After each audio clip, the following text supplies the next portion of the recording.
vote right or else.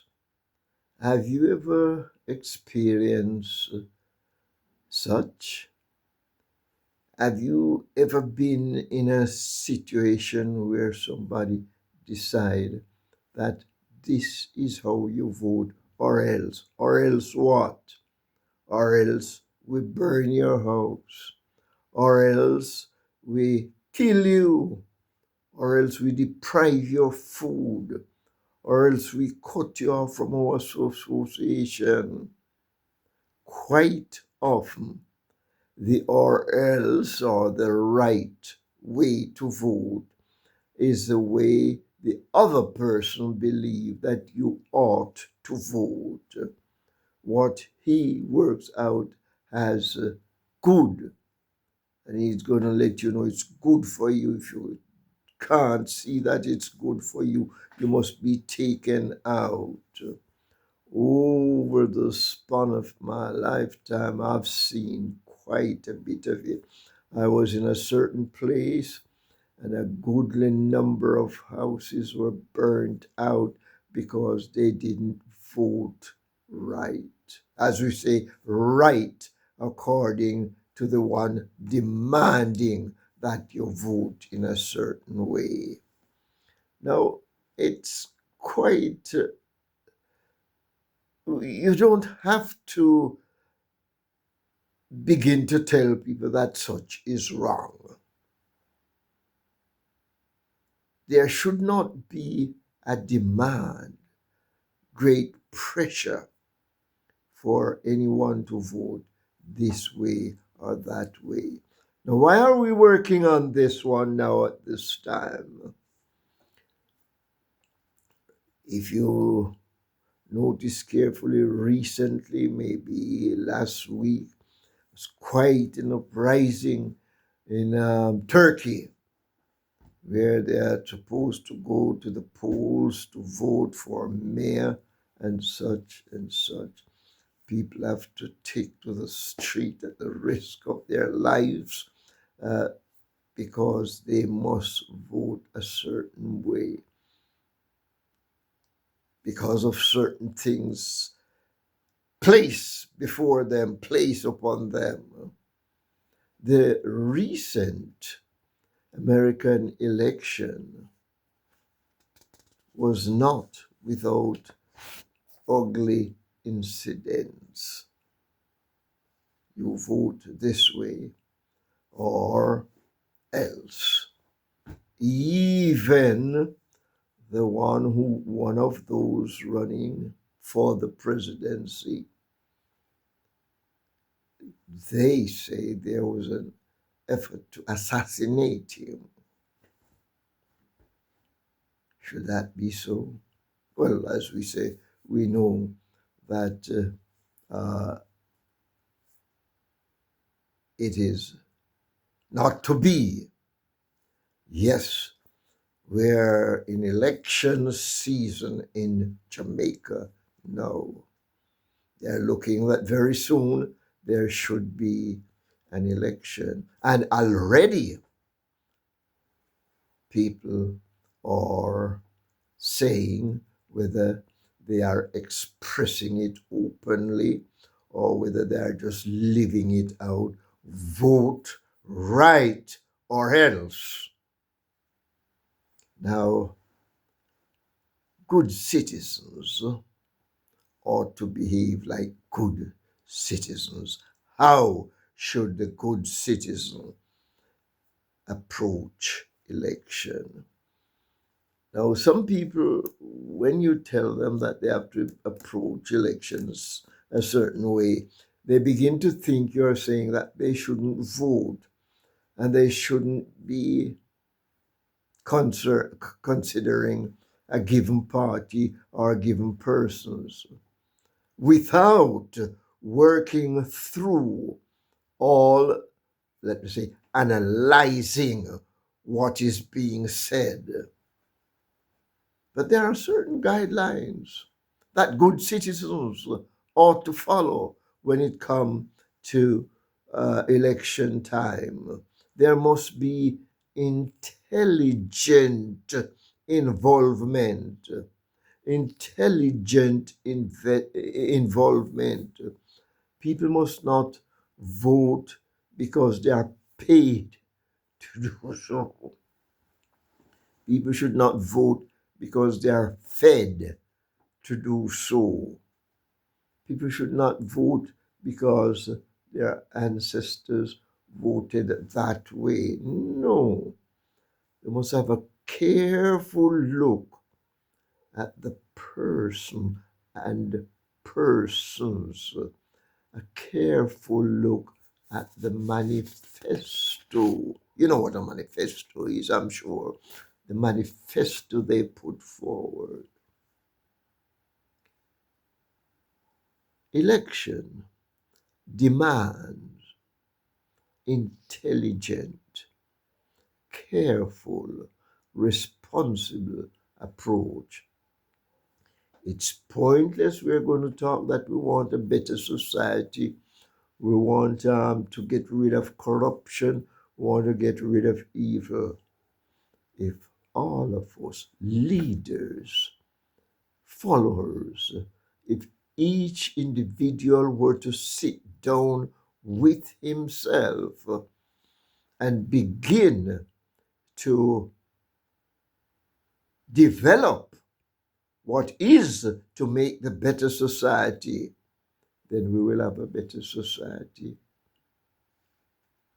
Some people already conclude that things will never get better, and they do not participate in any election at all.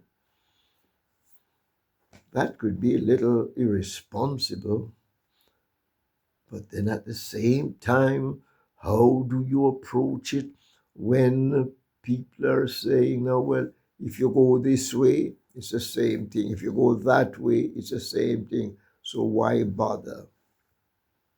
When you look at things, in everything, one must be a little better than the other. There must be some little differences. And so it makes sense for individuals to participate, makes sense for individual to help others. Now, this is a very touchy point because some people don't know where to help, when to help, and what they're helping about because they're already governed by some of what is there, and yet they're helping. But as we say, election must be faced intelligently. First of all, you must avoid certain individuals. Those who are running for election, some of them you have to avoid them. And this is not talking about this party or that party. You have a look at the individuals. I'm going to tell you some of those people that we must avoid. People who are building their campaign, their effort, and lies. The other day, I went through a program, and there was this young man churning out his stuff. And he was saying what this person was like, what this person is like, and he's hammering it out. Not one little bit of factual evidence to say that's what he did. That's the lies he told. Now, that's not what we want, but we want to sit down and analyze carefully. I was with a certain gentleman at one time. You know, quite often when you sit with people, it's either going to be religion, politics, food, sex, or some one of them topic you will talk about. Mind, different minds reason in different ways.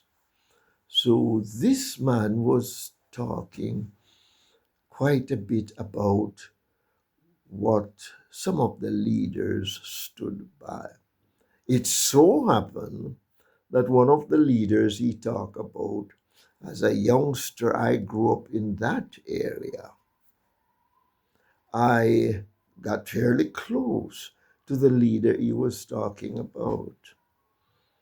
I allow him to express his views, and that's what we ought to do.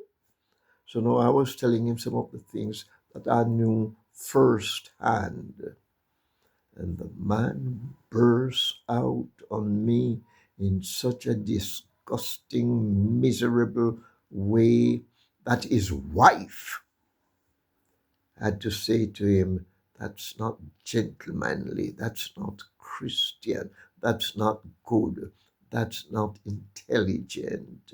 He listened to you patiently, and he is making a statement, something he said he experienced and knew, and you are dealing with it in such a way. He was so embarrassed that he just dashed off. And after that, we never discussed politics again. Hmm? That's not what intelligent election is about. That's not what wanting change is about. That's not elevating.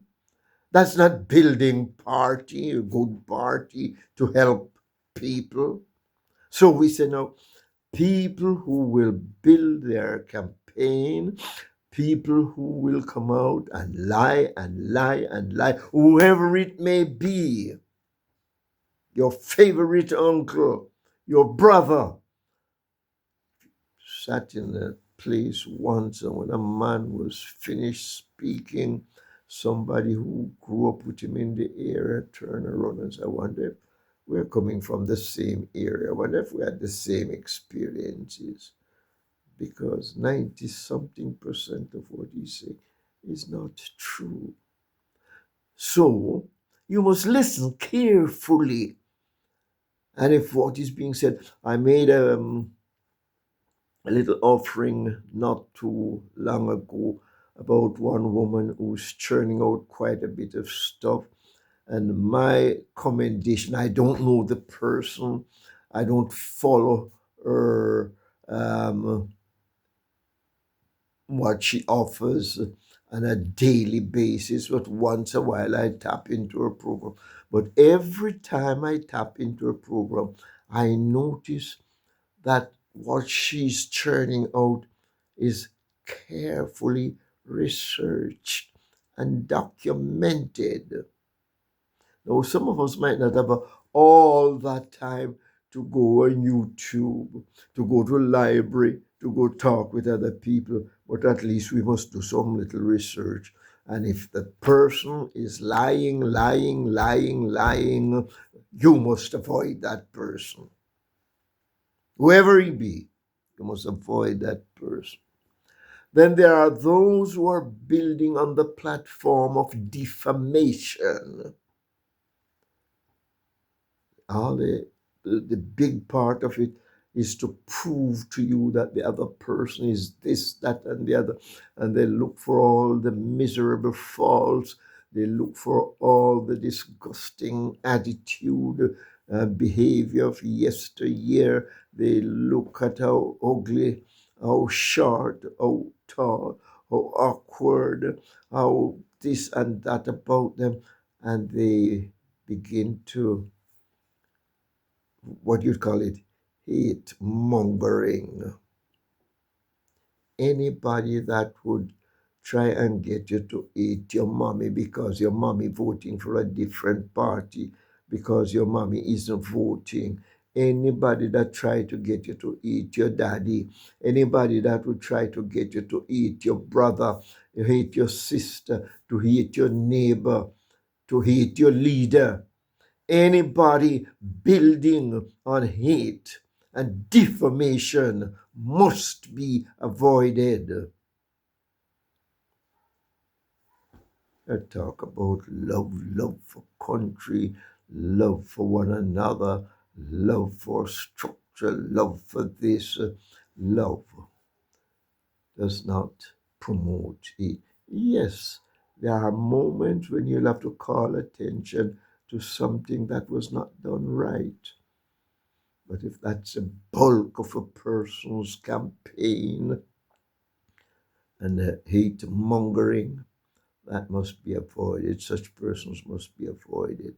Let them come to you in an upright way. You want clean society, you want upright society. You have to get upright people to do that. And you yourself must be upright. I mustn't get around and hate anybody. When I was growing up as a youngster, one of the biggest jokes to us, and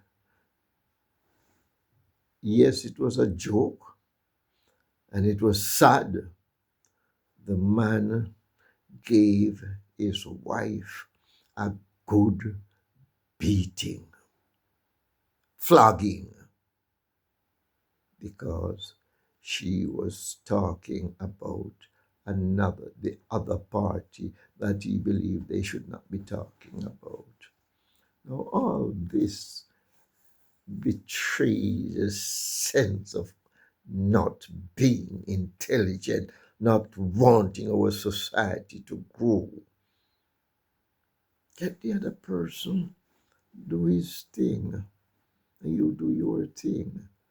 And both of you, or as many of you as can reason it out. You know, there was a place one time where we had to do some voting, and some people were at the point where they feel that changes should be made in leadership. So they would talk about a new leader, they talk about a certain gentleman. And all I could hear going around is that he's a good man, he's a good man, he's a good man. I dared then to ask what made him a good man. Believe you me, I paid a high price for asking that simple question. Then the other set of people that you must avoid, people who are immoral, stand in dignity, issues that they should address brushed aside, honesty, uprightness, faithfulness, hard working, good behavior, and stand by those.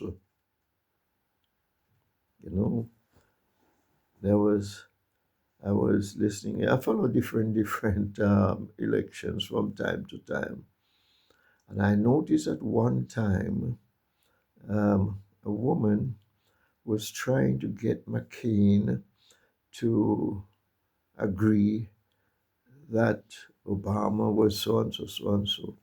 And McCain stood out there and let her know he's not in that.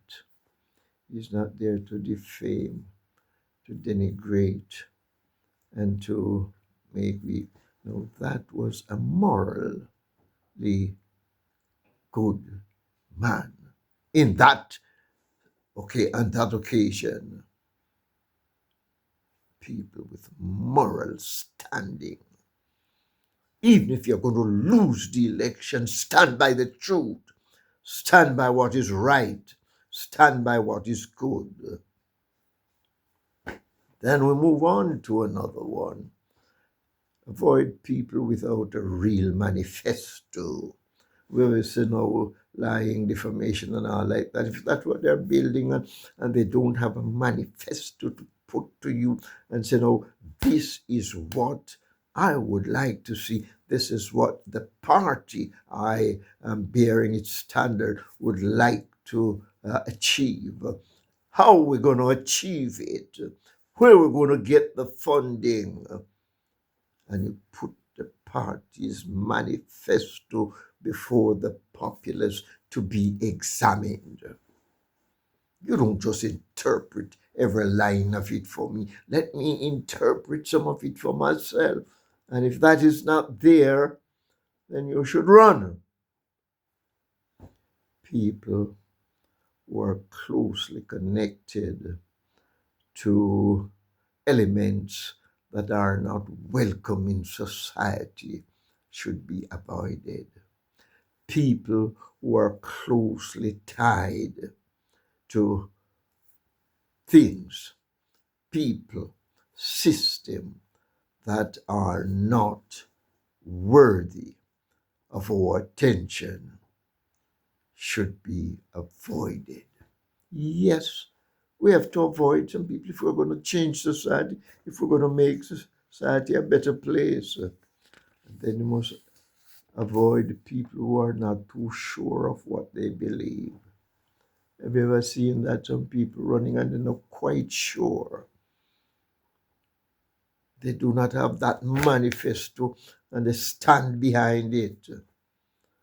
Read about a man once, say he believed in what he was doing so much that even when he was sort of sure that he might be killed at any moment, he stood by what he was championing, determined that it's a life and death situation, but I'm standing by that. Have a belief in something. And that's how you get a good manifesto, because you believe in something, you believe in a certain system, you believe in certain procedure.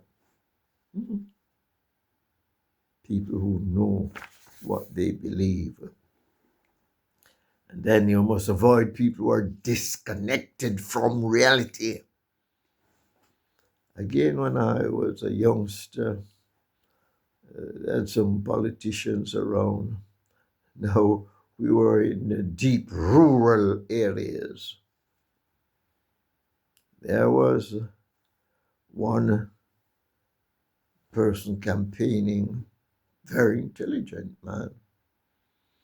And there was another one, obviously, he was so distant in learning, experience, and everything by the other one. But man, look at what was around him. The area needs some good road. The area needs some water. The area needs of some people to get better housing. And he began to campaign and such issue. That's what I'm going to help you to do. Some of the others on the other side, they even laugh at him when he said, no, we'll build tanks and what have you. They say, yes, he's going to be tombing water. And they had a sophisticated thing going about higher education, education for all. That's noble. But was that the immediate need? No, it was not. So he didn't get the election. The man that was facing reality, look at where people were standing, look at where people were sleeping, look at where people were eating, look at the condition of the people, and decided, that's where I'm going to touch you, that's where I'm going to help you. Face reality. The sophisticated, high-flown, worthy thing must be avoided. And then those whose platform is arrogance. And believe you me, in some areas we have too much of the arrogance. Those who are basing their thing on arrogance, they can say anything and lash out at any and everyone and demand of you what you do. Arrogance, often linked with ignorance, must be avoided. Must be avoided. It must be based, and they come now and let us reason together. They can listen to your reasoning, and they don't just decide that you shut up if you can't Say what I want you to say. Avoid all the arrogance. And then people who will do anything. We were working in a project once, and a young lady came around to assist us. And the little platform she was building on frightened us. We had to turn away from her. She let us know then, when I want something, I do anything. And she underlined the anything. I do anything and get what I want. And when I get it, I have it. Mm-mm. That's a good, that's not very good. That's not helpful. If you'll do anything to get what you want, what will you do to me? What will you do to what I have to get where you want to get? We have to be good citizens, good stewards, help our community. Yes, people who are worthy, wordy, and not worthy, worthy, must be avoided. Now, I find in some areas people just as a mouth, they find themselves, as it were, being able to formulate phrases and tell people this and tell that, and their words are just flowing and flowing.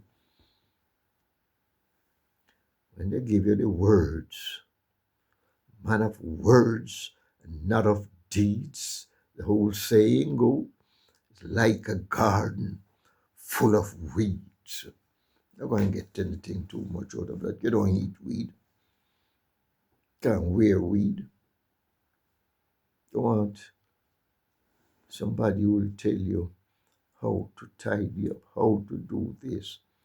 And you're more likely you want to see somebody who has demonstrated in his or her life what they're telling you that they can do, likely to do. Don't just take words for it. Quite often, with some of those who are seeking to be placed in position, is a word, word, word, word, word, word, and they have nothing to offer. I'm afraid many people like the emotional word build up that being given at times. You want more than words. You want action. You want business to be moving. Each of us can help to bring about certain changes in society. But as the saying goes, start with yourself. When you are upright and you are thinking correctly, and you do not see lying as a good platform to build on, arrogance a good platform to build on, and you help to choose those with similar views, you will begin to help build the society. No one of us can change society and make it what it ought to be. No, no little one group can do it. But if we work one by one, step by step, we will get somewhere. And some people, again, let me get onto that, think that when you say to them, do it in a right way, you are saying to them, do not do it at all. There's a proper way to do everything, and there are improper ways that some people use to get things done. Those that are not using, and by the way, I must not miss that. In this sinful world, you will not find any one of us 100% perfect. But now, suppose you find a man with 50% of the quality that you are looking for, and you must be looking for something, and another one that is just 10%. Put the 50% man in place and let him do the job. Look for people who are teachable. Look for people. I notice a certain leader, and that leader, you can feel. I haven't met the person in person. I wish one day to sit down with that person and talk with that person. There are some things that I would like to tell that person to do and not to do to enhance the person's growth in society. But you can see that it's a learning person, a person who's taking time to get understanding of what is happening internationally, nationally, in the family. No, those are the people you work with. A common person. Come on, yes, yes, yes, yes. That. Give you a mouthful of word and gone. Oh, I've seen it even in preaching. The wordy men and the women, they come and high flow excitement. There was a group once, and they were saying, oh, yes, that was good, that was good. Again, I was bold enough. Sometimes I'm bold, maybe foolishly, I don't know. But those people that said, yo, yes, that was good, good. What did you get from it? Oh, well, you were saying, you notice everybody was clapping, everybody was shouting. So you get from it. You want more out of it. You want a person that will say, yes, we can do that. This is how we will do it. You can do that. This is how you do it. And so we work together, leaders and followers, those who have money and those who do not have money, those who are educated and those who are not so much educated. So we work together to make our society a better place. Be wise and prosper today. Please like, share, and comment. And while you're at it, subscribe. I believe I'm going to do some more follow-up as the election fever intensifies. I would like to live in a better society. I would like my descendants to enjoy a little better life. And I'd like the atmosphere to be such that it will not hinder them from thinking of a better hereafter. Be wise and prosper today. Thanks for following through.